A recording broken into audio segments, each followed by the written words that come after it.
Okay, this is Corporate Accountability Forums with Jim McRitchie and produced by Eric Weinstein. We delve into the issues and possible solutions with experts in the field of corporate accountability, primarily focused on what institutional and retail shareholders can do. We're taking a little vacation after this session, and we'll be back at the same time on Monday the 16th with Scott Hurst and Adriana Robertson to discuss their paper Hidden Agendas in Shareholder Voting. And that's about the need for companies to disclose the agenda of shareholder meetings before the record date so that they can't hide what's coming up. So check back at corpgov.net for an update as to that event. I don't think we've scheduled it yet. We have scheduled it, we just haven't posted it. And this week, I'd like to welcome Bruce Herbert, founder of Newground Social Investment. I think I first encountered Bruce's work when he headed the Northwest Coalition for Responsible Investment in 1994. Bruce also served on the governing board of the Interfaith Center for Corporate Responsibility, which I finally joined after years and years, well, 50 years. I finally joined it this past year, 49 years late. His Newground Social Investment is well known for its SRI ESG money management and was the nation's first social purpose corporation. I didn't know that before I scheduled Bruce for this session. So here's Bruce. He's he's going to discuss several different things, the growth of responsible investment and vote counting, which is something that Bruce has grabbed onto like no one else, I think, in the community as an issue, and several other things. But of course, I'm also very interested in how does he get these stars and Nobel Prize winners and whatever to give his shareholder proposals. I've never gotten anybody like that to. So Bruce apparently has some slides here to share with us, and I'll just turn it over to you, Bruce, and we'll just riddle you with questions every now and then. Sure, sure. Is my slide showing in good order? It sure is. It's right there, huge. Great. And Jim, you don't need to get anybody to present your proposals because we consider you the pinnacle of what we would like to have in our camp and on our side. So yes, I am Bruce Herbert, and I'm actually coming to you here from in Seattle, Washington, which is the ancestral homeland of a number of different coastal Salish nations, and we want to recognize and honor the traditions that they have set forward for us. I always like to start talking with a premise or a context, and the context is simply that we can unite the ideals that we have and hold as human beings and as individuals, with the powers of the market. I thought today we might just give a brief overview of Newground, a little bit of vote counting that Jim talked about, and an illustrate that with some concrete points. And then maybe have a specific talking about the people we get to involve in the shareholder engagement, use Chevron as more or less a case study with a few examples of some of these videos and things like that. So 3 and 4 really kind of go together.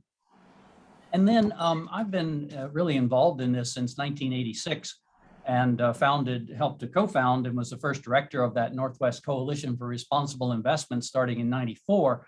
So that has really been quite an arc of history. And from a starting point that you really couldn't call even a movement, it was just a glimmer of an idea in a few different people's heads, to what now is quite mainstream. So we'll talk about that as well. So, and we can hold questions or we can ask along the way. Jim and Eric, you can help with that process because. Let me just say, if people have questions, either use the raise hand function in the reactions or post something in the chat, and then we'll call on you. Very good. That should work out well. So, well, Newground, we're a small company in Seattle, Washington, a happy band of brothers and sisters that serve individual investors as well as institutional ones. We, Jim mentioned that we were the first social purpose corporation in the country. Can answer questions about that. We actually helped to get the enabling legislation passed here in Washington State. We also now, I believe, are the oldest still independent investment advisory firm that's had this exclusive focus on responsible investment, ESG investing, since its inception. And so I won't go into detail on these slides. Happy to share them, with the group later. But basically, we help people with a variety of things in the lower tiers of this, and might be a little small. Maybe you can read it on the screen, so that people can live their lives in the higher levels of this pyramid. We also serve institutional investors as a legal fiduciary, and we help trustees and to fulfill quite a large number the prudent practices that are set forth around trustee behavior. There are 22 of them, and essentially we help with about 19 of them, only 2 that are solely in the domain. One of the things that's uniquely that we are uniquely well known for is our shareholder activism and our shareholder engagement, as Jim alluded to. And these are some examples of some of the things that we have been working on in the last a little while. And just thought we'd give a smattering of a variety of different issues at a variety of different companies.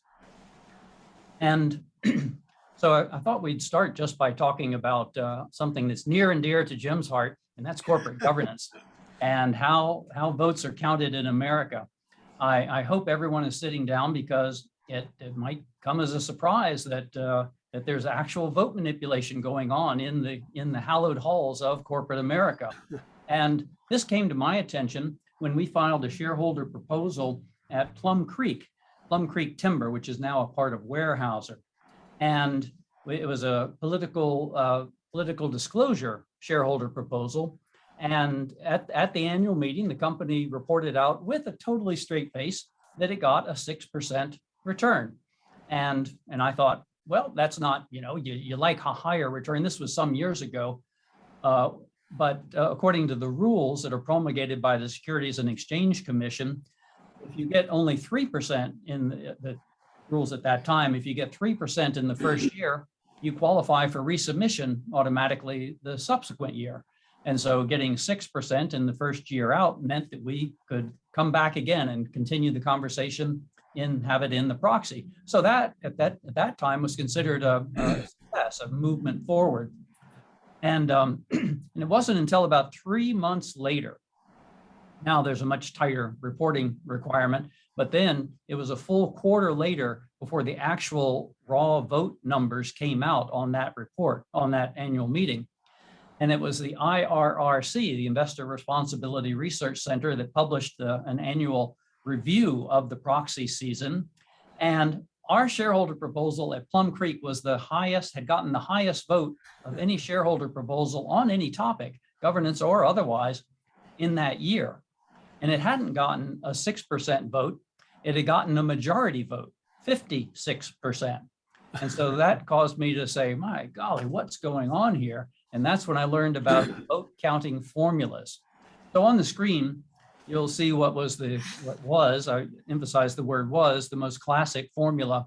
And most major corporations are chartered in the state of Delaware for reasons Jim knows, and we can talk about if that's of interest. But there are 4 categories of votes. There's a vote for a proposal, a vote against it, there's an abstention, and then there's what's called a broker non-vote. And that's somebody who basically doesn't vote, throws their proxy in the waste basket, hopefully the recycling bin, but nevertheless. And so that's what this formula represents. And now, if you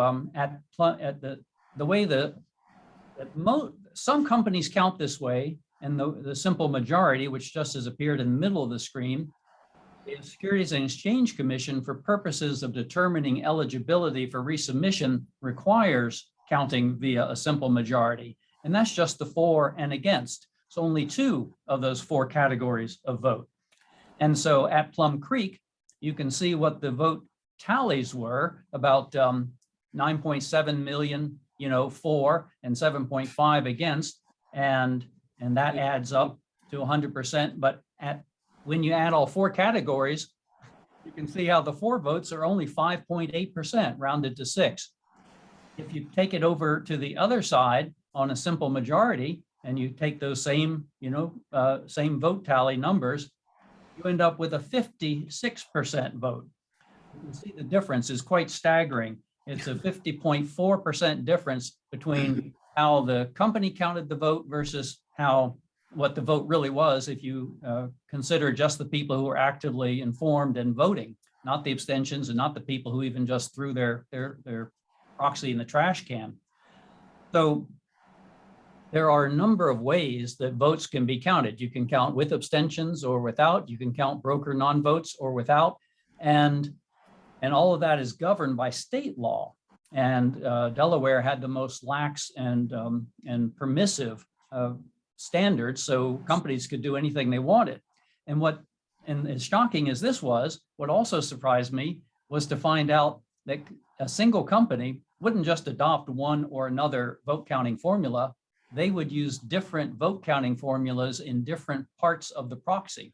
One way of counting board of director elections, another way of counting shareholder proposals, and even a third way of counting things that were in between, management sponsored non-board items, each of which designed to maximize the vote for management sponsored items and to minimize the appearance, I emphasize the word appearance, the appearance of support for shareholder sponsored items. So I mentioned Delaware was the way of doing it. We now, about 2010, it was the counting and inclusion of broker non-votes into the formula was disallowed. So now I call that the old style, the historic Delaware, but now the new Delaware or the modified Delaware drops the broker non-votes and does still count the abstentions. And so you can see, just using that same example with Plum Creek, how now you add in another 11.1 million votes. And so that changes the vote outcome. It still changes it from a majority vote, a true majority win, to a so-called failing or losing vote of 34%. And that's a 22.2% decline in the outcome. So as I studied all this, I started to work with a wonderful woman named Jackie Cook, who has been counting or tracking voting results and so forth in corporate America for some time. She now works for Morningstar as one of their directors of sustainability. And she shared with me some massive databases. And so I have reviewed over 100,000 votes in corporate proxies over the course of about 10 or 15 years, and have found hundreds, literally hundreds of votes that would have been a majority vote if you counted in a simple majority fashion, but became a losing vote, failing vote, so-called, counted by any other formula. So how voting takes place is very important. There's not an issue of concern to any progressive shareholder that's not systematically being diminished or harmed, by these vote counting formulas. So in that regard, I think we can just keep in mind the words of Joseph Stalin, that is not who counts, is not who votes, it's who gets to count the vote. And related to that, this will be the last slide in this section. And so if people have any questions, we can have a pause for questions in just a second. But related to that, and this proposal is from Morningstar, Jackie Cook shared it with me just on Friday, what they term the hidden control that prevents resolutions from passing. Many shares at major corporations are controlled by founders still, or dual class votes, where the votes that you and I, the shares that you and I might own, don't have a voting right at all, and all the votes, all the shares that have a voting right, are held by management and people close insiders. And so you can see, like, look at the top one, Oracle. It's almost a doubling. You would double the outcome if you took the people who voted for a proposal and matched it up, instead of against management shares, which are going to vote against it, against the people who are independent, both informed and independent. they have voted, so they're informed, and they're not controlled by management, so they're independent, you really change the outcome of the voting. And so want to pause for a moment, Jim? And do you have any questions, or is any questions coming through on the chat?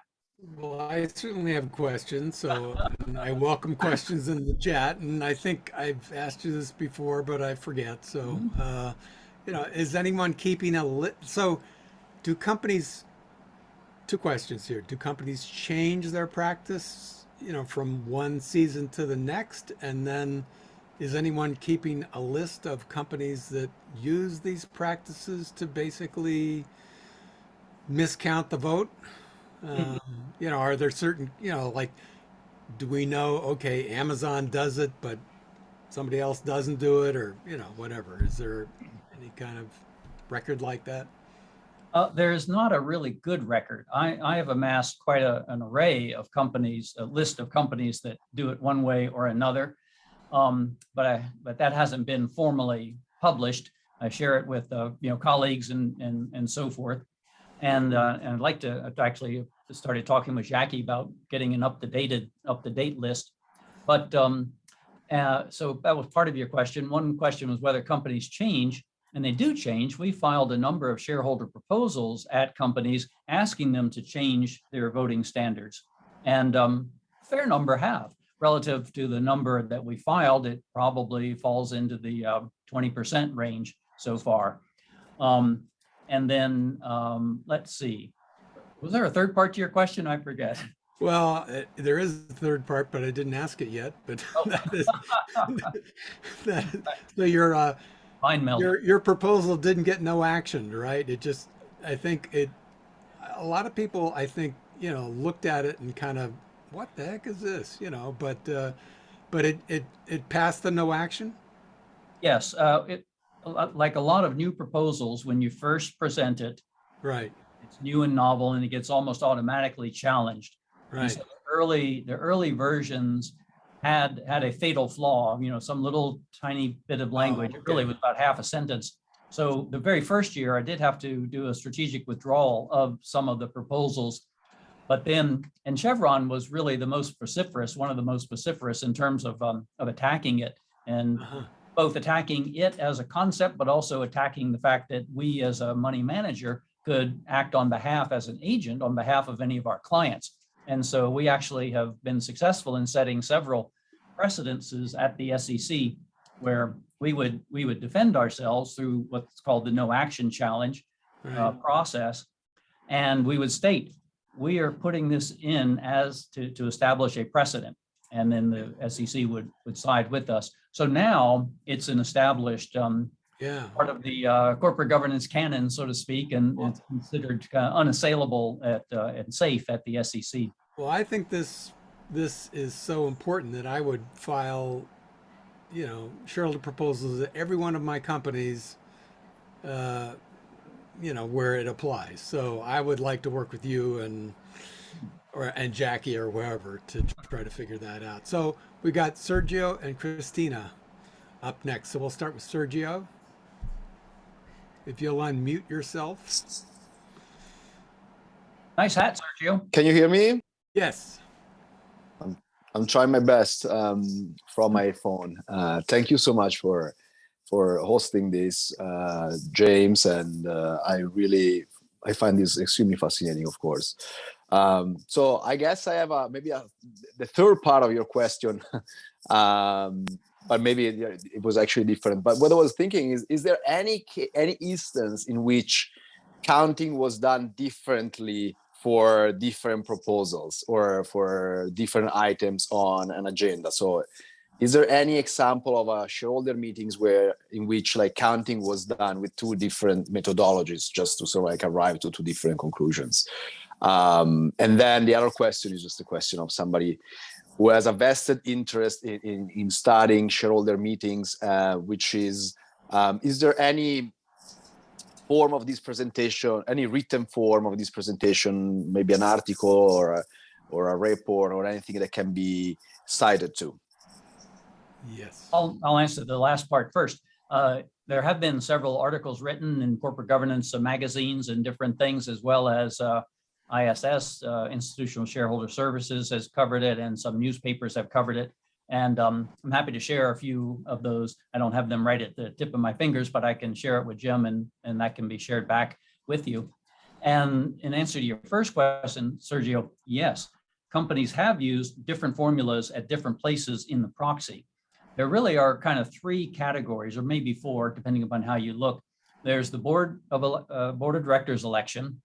There are management sponsored items, and then there are shareholder sponsored items. And then sometimes you might think of within the management sponsored, there's a category of ratification of auditor and the say on pay, the mandated say on pay vote. And generally speaking, you have to use, actually from a legal perspective, I don't know if you have to do anything, but all that I've seen over the years of looking at this is that companies will apply a formula to a particular category. And they might use a different formula in a different category. And we do have numerous instances of that. And in fact, it's really quite common because there's not quite something like a simple majority vote of a board of director election, because those are, you can't vote for or against, you only vote for or withhold. And Jim, you can probably wax rhapsodically about how that got to be and what the implications are. But in essence, there's not even an option of abstaining. And so that almost all companies count the board that way, although they can have a plurality or majority approach, if we can delve into those details if that's of interest. But but it's very common to have management items counted as a simple majority and shareholder items counted with what I call the modified Delaware, the formula that includes abstentions. And that's where we see that differential. Counted one way, you might have a winning vote. Counted the other way, you have the appearance of a failing vote. And another word about why that's important is about media. You know, reporters are covering these annual meetings and are all hastening out to be the first to file their reports. And it's not until, I mentioned that used to be more than a quarter later before you got the raw vote tallies. Today, it's I think it's either a 3 or 4 day business day requirement. Jim, you can probably backstop me on that with the exact figure. No. But you find out pretty quickly, you know, what the real votes are. But even if the company, and a few companies actually will later that same day file with the Securities and Exchange Commission what's called a Form 8K, and it has a variety of subsections, and the subsection 5.07 is the subsection on voting.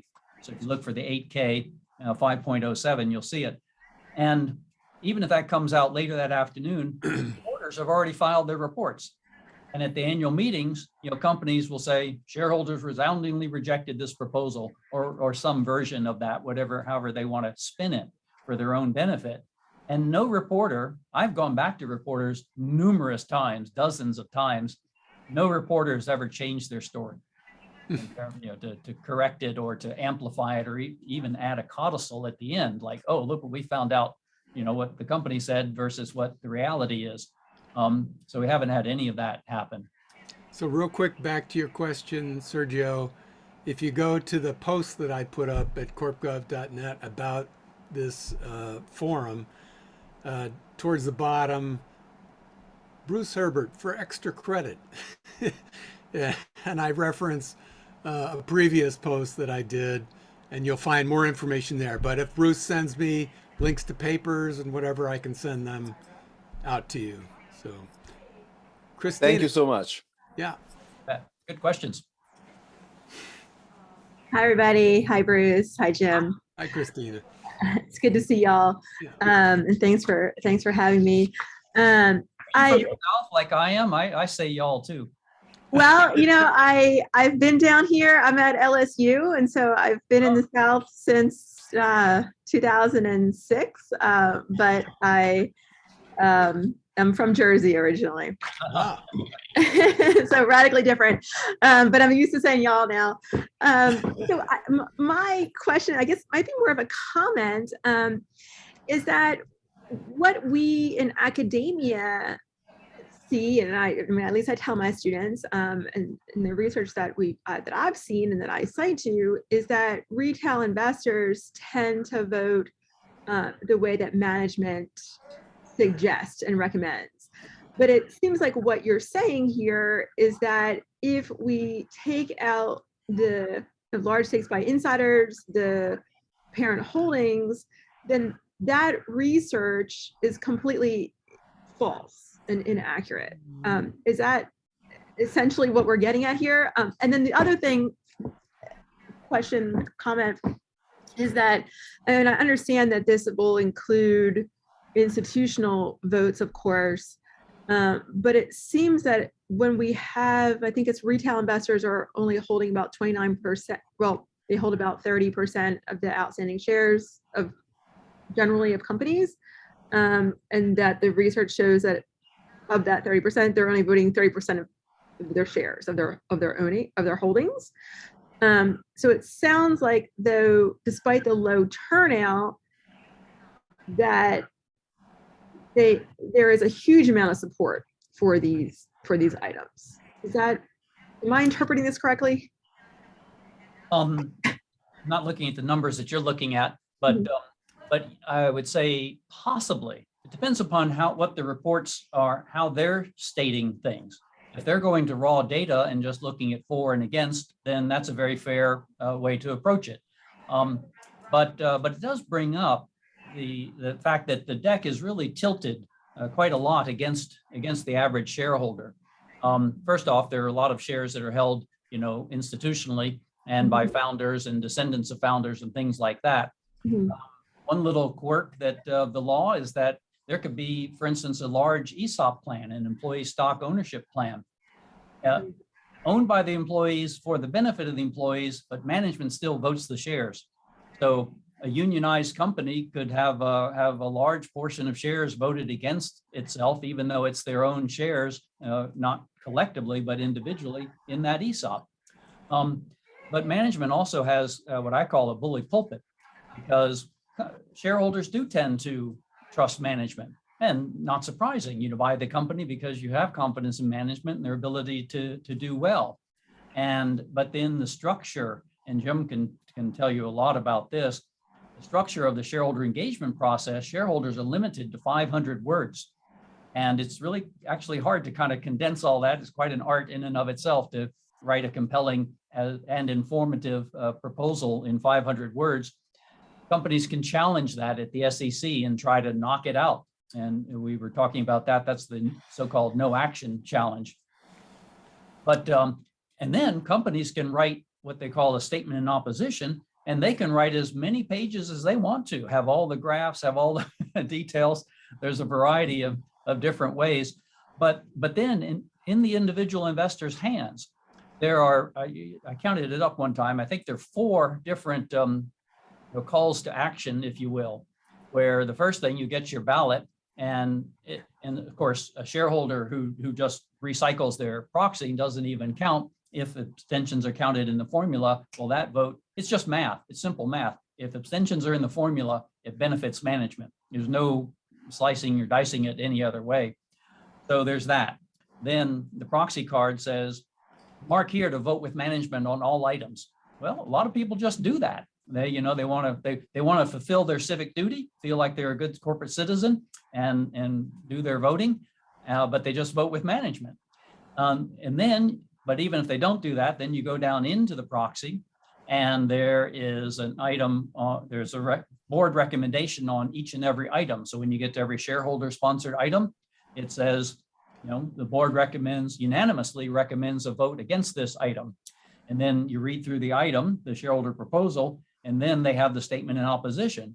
So there's the recycling of the not voting at all. There's the vote with management on all issues is number 2. There's at each individual item, there's an explicit recommendation to vote against. And then if that's not enough, there's this expansive statement in opposition telling you to vote against it. So those are. But there's another important thing, Bruce. Yeah. That is, if you vote your proxy, if you vote one item on the proxy, and you leave all the rest of them blank, Mhm. All the rest of them get filled in as if you voted for management. So Right. I think that's an important thing to keep in mind. And then another thing, so you mentioned the 30% kind of general rule as far as retail votes, but only about 7% of retail shareholders actually vote. So, but the ones that vote, they have the larger number of shares generally. So if you have most of your investments in one or two companies, you might actually vote at those companies, or you might have 50 different stocks, but maybe one or two of them, you've got a lot of your money in there. So you're going to vote those shares and you're not going to vote the rest of the shares because you don't know how to vote. And, so that's one of the other things that I've been trying to do is get the SEC to, at least provide up on their educational site, reference those funds that vote their shares in advance, and some even give a reason as to why they're voting, how they're voting. So, retail shareholders could go there and see, oh, here's how Trillium, or here's how Norgis or CalSTRS or somebody, here's how these funds that vote in advance are voting, and sometimes why. And I think that would actually raise the number of retail shareholders voting, because, you look at, say the board of directors, especially, how do you know who to vote for or against on the board? So anyway, that's. Thank you. Can I ask us a little thing maybe for Sure. later? Maybe a big Because thing. Yeah. I think what you said is very important, because when we look at the statistics, we see that, as Christina said, retail investors typically vote with management. But what you just said also adds another very important piece of information, which is if we are looking at if retail investors who actually vote are voting when they have a big stake in a company, so they have a significant amount of shares. Perhaps in those cases, because they have so many shares, they are happy to externalize a bit of cost on the society. Whereas if they had fewer shares, and they would have to balance the benefit they would gain as shareholders with the disadvantages they would have to absorb as people when they externalize. And so I think these are very that can sort of raise a number of considerations about how to read the statistics with respect to retail investors voting, because we will really need to see how retail investors vote when they have a grant or some minimal stakes in a corporation. Therefore, the marginal benefit of pushing, for example, for profit maximization might lose to the disadvantages a person would absorb in terms of corporate externalities. I don't know if I made any sense with this. I think that's a comment. good point. Yeah, no, I think that's reasonable. I think it is a good point. And I have three things kind of that might be a counter conversation to have around that. It is interesting that the small shareholder might just be like a giveaway. It's like if you hear a good song on the radio, you might go out and buy the CD because it's only $15, and even if you end up hating everything else on the album. But the larger investors, several things. One is they do have a fiduciary duty, typically, toward their either shareholders or their fund beneficiaries or whomever. And in my experience, and I've been at this about 37 years now, if you take a longer term time perspective, which almost every investor says they have, but then it's very difficult to justify it. Rather, it's very simple to justify doing the thing that's most equitable, sustainable, and appropriate, because it does lead to more profitability in the long term. It's only when you take a short-term perspective and look at the next quarterly earnings report in 90 days' time that it becomes almost impossible, conversely, to justify doing anything right. So I think these large institutions are acting in their material long-term best interest, when they make these determinations. And it was mentioned earlier, the concept of universal ownership. And there's two concepts that are yoked. One is universal ownership. The other is perpetual ownership. And the universal ownership, Jim already touched on, and that is that basically if you own everything, then you externalizing in one company, that ends up harming another company. So you have no net benefit. It's like having a family. I grew up in a family of 5 kids. And would any family decide to like really benefit one, really give all the food and so forth and education to one child, to kind of maximize their benefit there while letting the other children, kind of scrounge for themselves and go uneducated and barefoot, so to speak? Well, not too likely. But they used to do that. That was big. that was a primogenitor. That's right. That was a very big thing. That was a big thing, but it's not so big today. No. And never has been big in America. And so I offered that as a concept. And there was kind of a third thing, which is that companies that act, thinking they are acting with impunity, develop a reputation.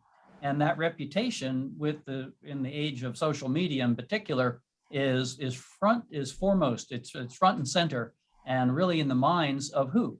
Of employees and potential employees. So the ability of companies to both attract key talent and retain key talent is really jeopardized, if not imperiled, by short-term thinking and non-sustainable, non-equity and justice thinking. Okay, I'll pass on vote counting information to folks if you send it to me, and then I think you were going to cover. Yes. So let's move forward on your slides there. Great. So Chevron, and then that kind of leads into some of the celebrity engagement. So Chevron, a major oil company, you all know, has quite a history and quite a dirty history, unfortunately. And in particular, one of the biggest liabilities that they have came with a company that they bought. They bought Texaco, and Texaco had operated down in Ecuador. And I'll just give some of the briefest summary of detail, but they were sued by the Ecuadorian the people in the affected regions, and Chevron. And at first, the lawsuit, this started more than 2 decades ago. And at first, the lawsuit, they tried to have it domiciled in New York City, and Chevron vociferously resisted that and said, no, it has to be, adjudicated down in Ecuador. Well, they thought they would have the buy down in Ecuador and could control the outcome. Well, it worked its way up through the courts all the way to the Ecuadorian Supreme Court, and Chevron lost its judgment. It was the plaintiffs were awarded a $9.5 billion settlement relief against Chevron, and Chevron has refused to pay. And so first off, they then said, oh, the ridiculous court system in Ecuador, it's like a kangaroo court, so nothing from out of there is valid, when that was the jurisdiction that they absolutely had insisted upon. And then they have refused. They've moved assets to different countries and to different shell corporations and everything, and to try and avoid paying any part of this payment. With interest and penalties now, it's more like $12.5 billion. So it's quite an issue. We have a page on it, newground.net/Chevron, as you can see at the bottom of the slide. Very interestingly, and going back to, I think it was Sergio asked that question about big investors and big companies. Companies that damage their reputations also imperil their social license to operate. And this happened here with Chevron in the case of a study that was just released at the end of the last year by Dr. Nan Greer called Chevron's Global Destruction. And Chevron was trying to partner with the government of Israel, pardon me, the country of Israel. And Nan Greer really didn't want them to do that, didn't think that would be in Israel's best interest. And so she started to assay what was going on all across the world in every legal jurisdiction. And so she studied not just anecdotal, challenges or complaints against Chevron. She looked at what was actually in the process of being adjudicated, and she came up with that Chevron has outstanding liabilities of $50.5 billion. The company says that that is immaterial, that none of it is worthy of shareholder consideration. So they don't mention it in their SEC filings. There's a section called the MD&A, the Management Discussion and Analysis section, where companies are by law supposed to report on things that are material, that are either present or coming down the pike, that is pretty sure. So with a great degree of cavalierness, they are asserting that not a single one, not one of these processes will come home to roost. This report was the topic of a House Oversight Committee hearing earlier this year, where Michael Wirth, the CEO of Chevron, was grilled and asked what he knew about these various proceedings. And he's on record, supposed to get back to Congress and report back. Whether he will or not, I'm not sure. So we've been working on Chevron as a company for many years because we think they could do better. They need to do better. And so this is where we have started doing work with celebrity presenters. And COVID, this really kind of came into focus in a big way with the onset of COVID, because with COVID, all the annual meetings in person were canceled and everything went online to the virtual. And as Jim well knows, when you present a proposal, when you have put one in and are presenting it at the annual meeting, they give you a very tight window of time to present it. Often it's 3 minutes. Sometimes it's as short as 2 minutes. Chevron has just 2 minutes.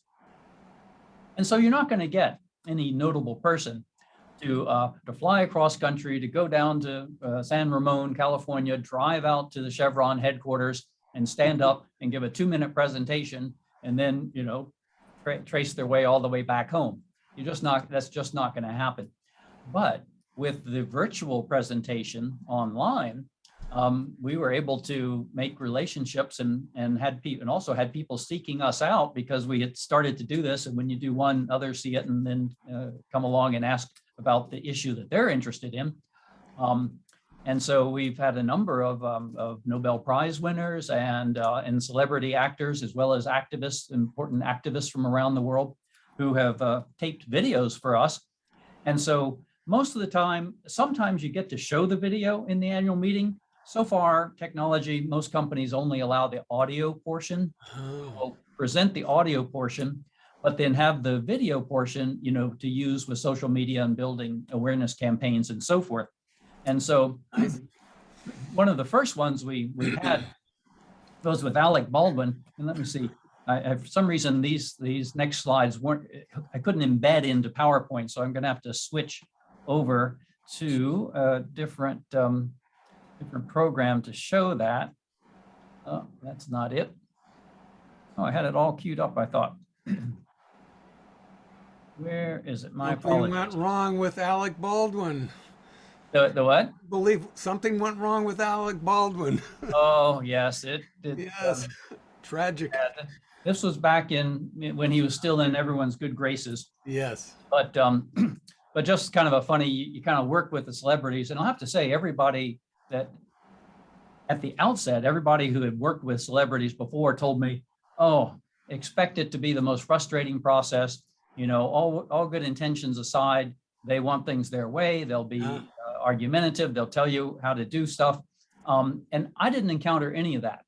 Really? Every instance, people came to me and said, I'm really concerned about this issue that we're going to be talking about. Your world, the realm that this is going into. So you tell me what I need to do in order to be most effective. And so so this was during COVID. And so when Alec sent in his first video, this is what it looked like. And so you can see how there's a shower stall in the back of the video. This isn't the one you use, though, right? And there's a bathrobe. Right. And so I Okay. I said to Alec, called him up on the horn and said, Alec, would you mind? He was at his home in the Hamptons. Would you mind tilting the angle of the camera just a little bit? And he said, oh, Bruce, you don't know what it's like. There are 4 kids in the family. The bathroom is the only place in the room in the house that I can get quiet enough to do this kind of thing.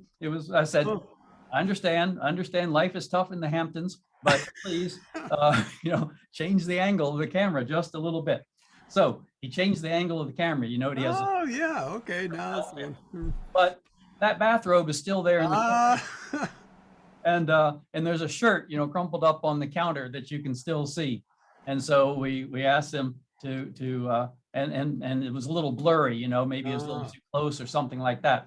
So we asked for another iteration, which he willingly did, but it was still a little blurry, and the countertop is still there, and that darn bathrobe is still in the corner of the thing. So we had to take remedial action, and what we did is we framed, we cropped it quite a lot. So my videographer, likes to say what we did is we, in essence, gave him little horns, coming out of his head, not pre-staging, current events, but nevertheless, let's see. And so it wasn't the celebrity that was difficult to work with. It was Bruce Herbert. Oh yeah. I was demanded all this. Take away the bathrobe. all in the cause of yes. good things there. And so I don't know if you want to watch. This is a 2-minute video. Do you want to see the whole thing and sort of comment as we go along? Sure, why not? Yeah, we can go over the hour thing. So you'll notice the cropped. It's cropped. It looks very nice. You only see photos in the background now. And then we intersperse. We cut in with a lot with news items and with graphics and pictures and so forth, so you can sort of see how this works out. Thank you and good morning. My name is Alec Baldwin, and I stand on behalf of Newground Social Investment in Seattle to move the independent chair proposal number 10. Chevron's board has not protected. Lips aren't quite in sync. A variety of issues outlined in the proposal demonstrate this, but it is most visible in the 50-year-old environmental disaster the company bought in Ecuador, where Chevron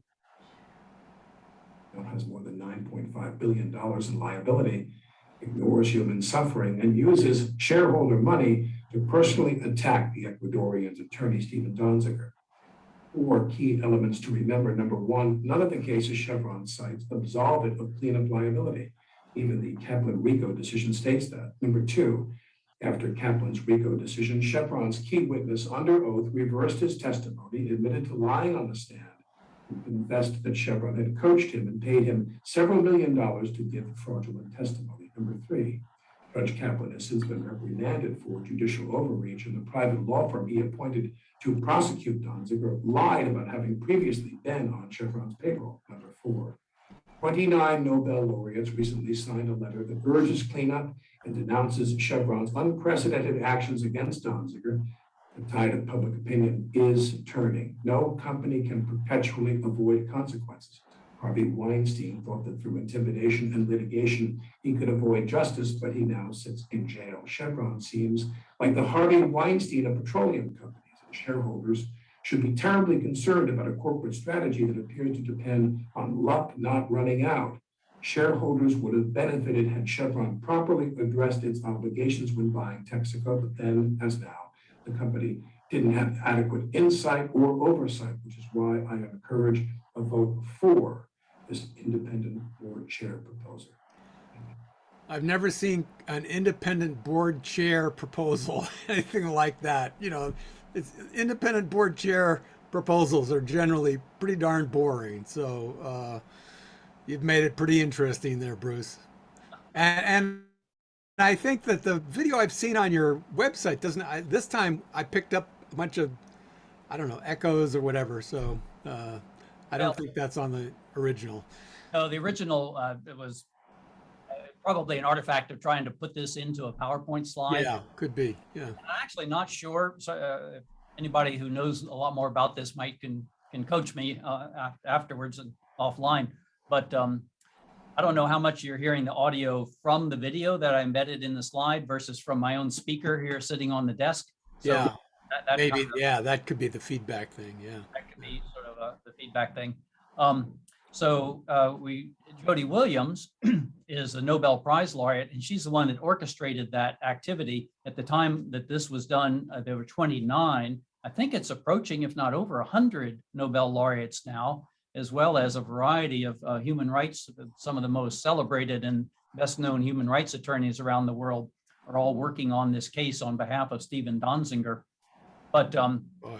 we won't go into all this video, but so this, what you're seeing right now is how she originally shot it.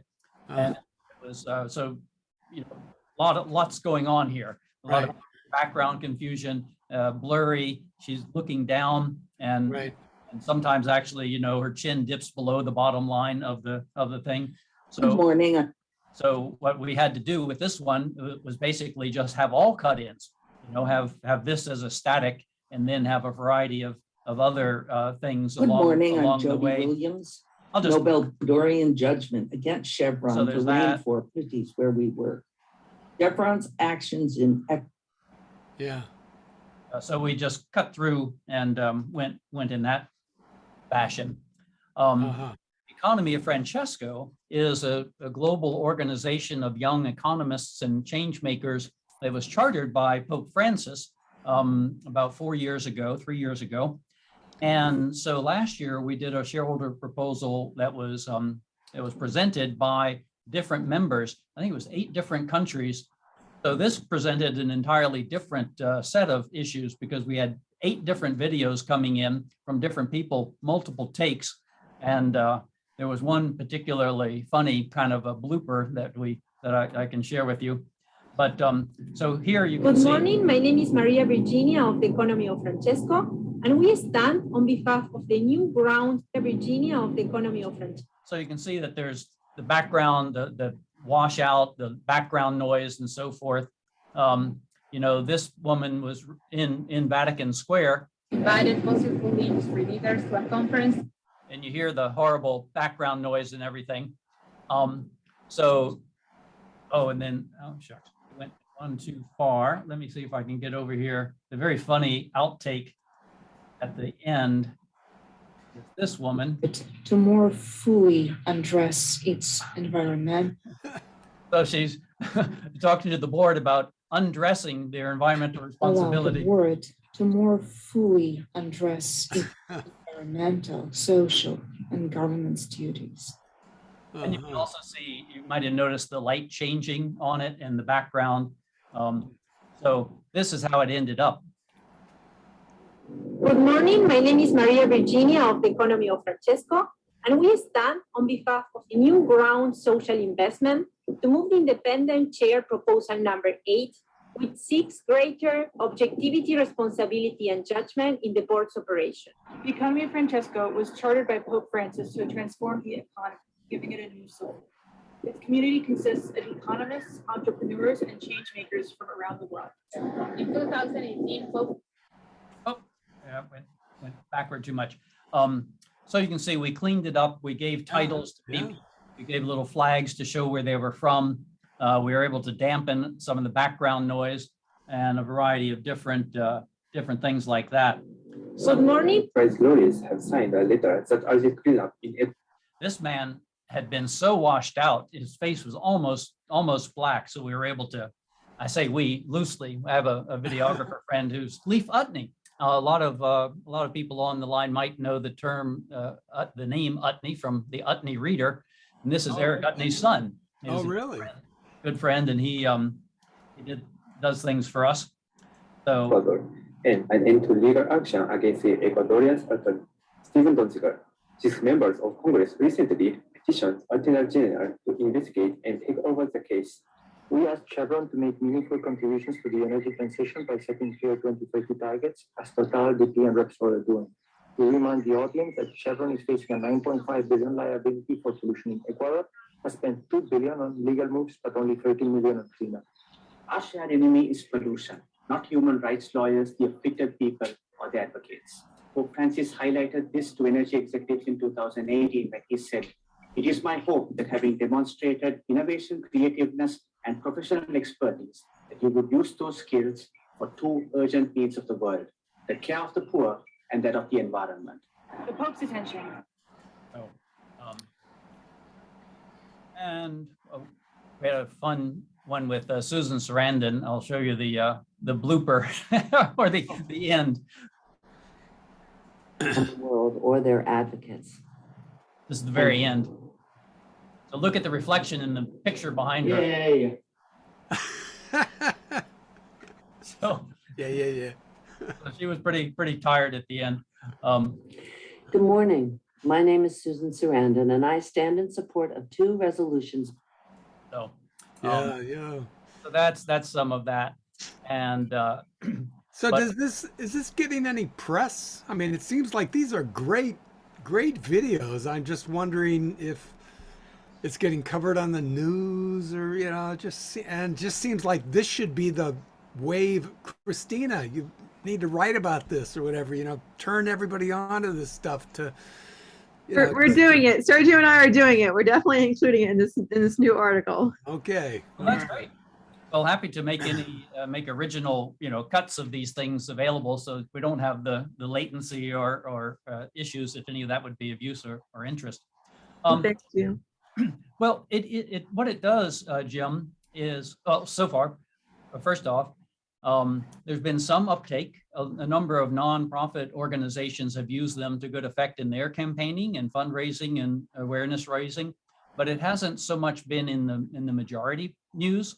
I think it should be. I think it's an interesting, not more than interesting. It's absolutely a necessary innovation. And one of the things that we've started to formulate a game plan around is how to create a listing requirement. I mentioned earlier that most corporations are chartered in Delaware. Corporations are chartered in states all over the country. And according to the original Constitution, corporations are chartered at the state level. So the Securities and Exchange Commission can't just come in and make a blanket requirement around vote counting formulas or around something like this.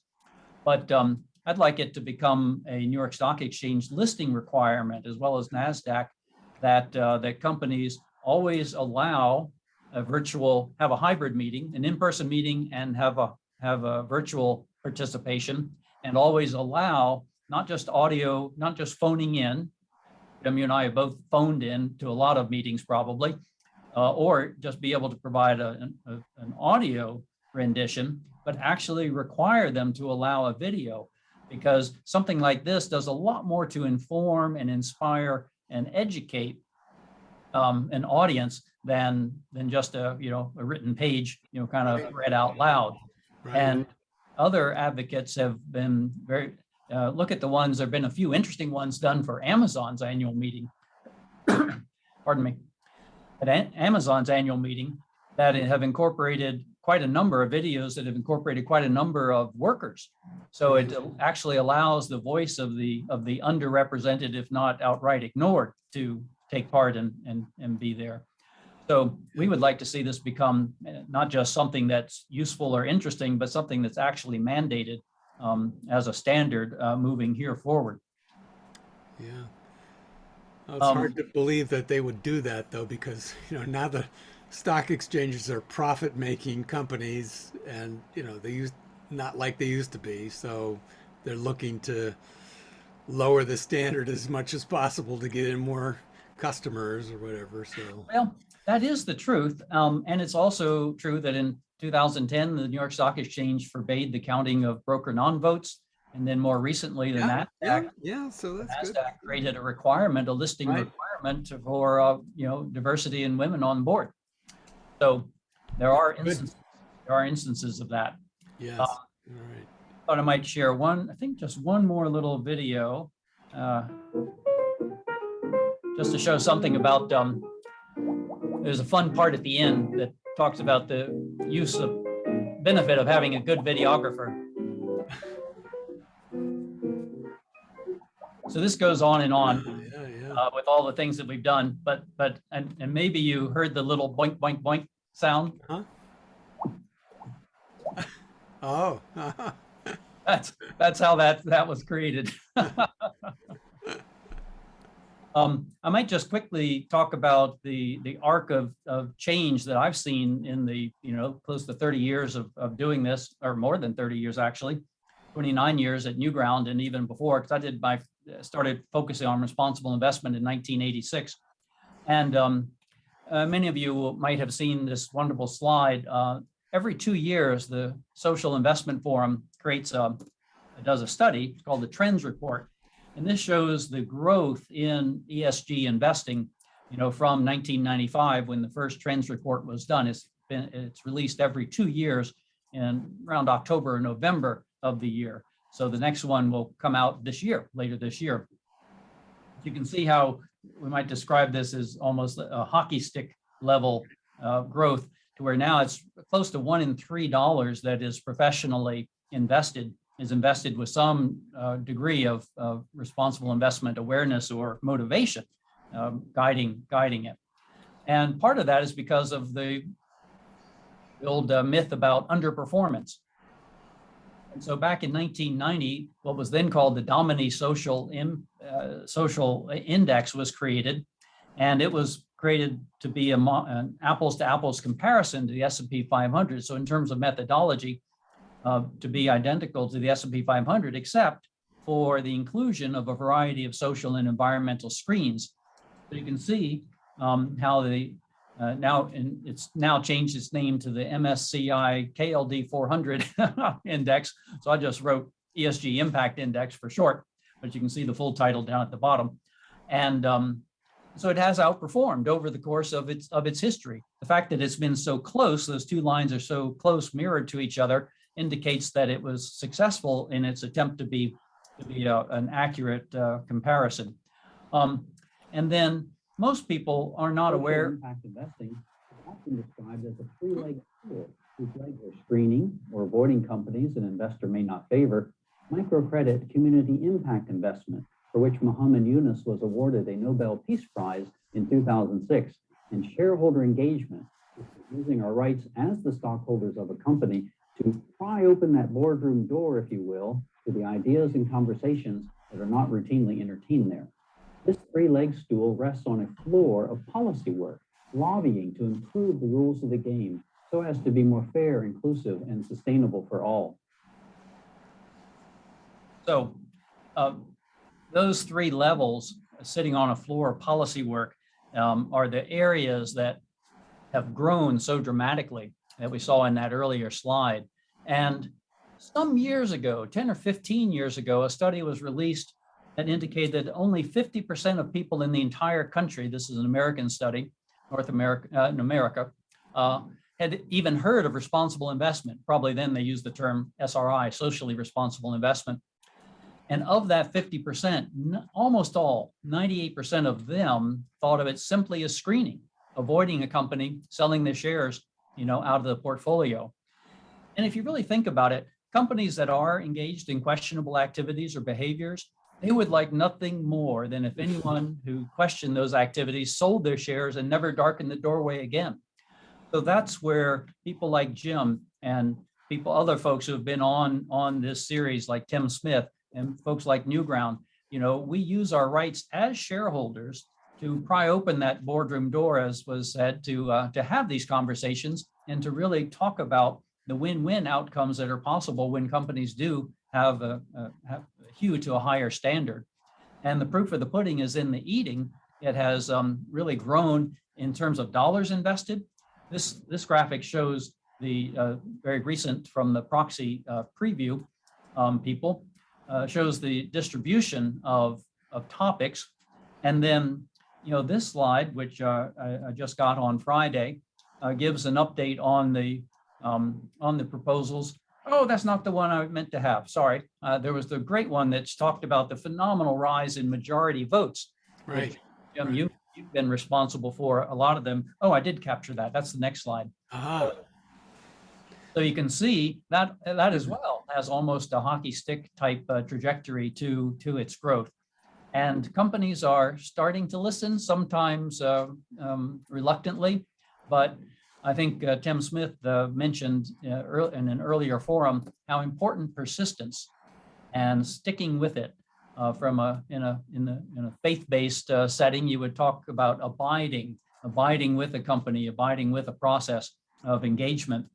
And in my way of thinking, there's a big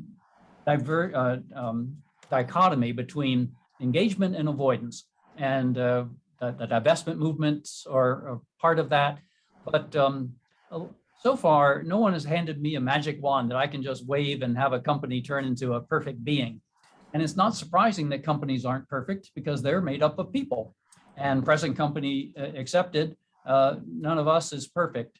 So in my way of thinking, it's sort of like raising a family. We don't have the choice either to send our children or corporations back from whence they came. So we only have the choice of engaging with them and encouraging the good behavior, discouraging the bad, and trying to, hope for a better day as time goes on. We don't need to talk about this slide, but there's an array, a spectrum of impact in terms of ESG, and it actually goes beyond this graphic into the shareholder engagement realms, the direct engagement that we've talked about, and Jim is so well known for, as well as others. And then an interesting report was done about a year ago by McKinsey, which is a very reputable entity that talks about the value drivers of responsible investments. So all of these things fit into the rise of the movement. And so I'll sort of end with a favorite quote of mine that Bobby Kennedy said on the campaign trail in 1968 before his assassination, that really just talked about what it is that is being measured. Because Lord knows there is a gulf between what economics measures and what we as human beings truly value. And having that be represented in our investments, because like it or not, we live in a money culture.